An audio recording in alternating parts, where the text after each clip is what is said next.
Aceh caleg? Alasan saya adalah karena sekarang perempuan di parlemen itu agak kurang ada ya, selama saya tahu perempuan itu nggak ada dia duduk di parlemen. Bahkan kesetaraan gender, kami perempuan sangat bersyukur adanya kesetaraan gender, sehingga aspirasi perempuan itu akan terwujud dengan adanya perempuan duduk di parlemen.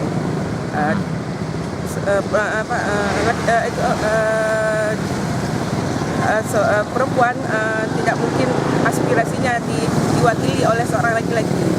Ya, terutama kali dengan namanya apa yang aspirasi apa yang belum tercapai dari perempuan sendiri, khususnya di Aceh ya?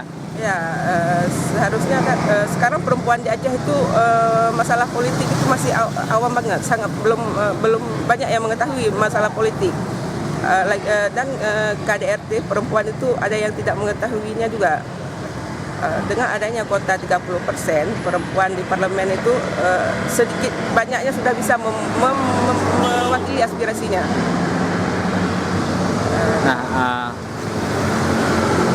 selama ini dalam mencari suara untuk perempuan itu seperti apa dilakukan oleh para caleg perempuan di Aceh? Kami hanya seperti Mbak sendiri itu.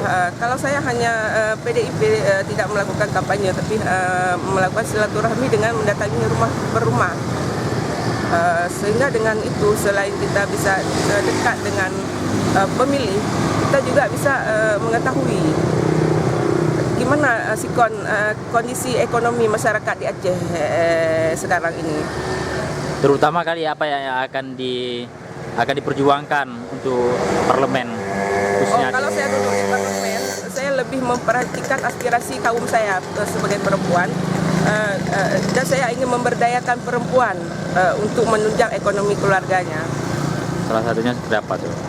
Salah satunya kita akan beri mereka edukasi pendidikan dan tingkatkan keterampilan perempuan agar bisa menghasilkan ekonomi untuk mendongkrak pertumbuhan ekonomi, mendongkrak ekonomi di keluarganya.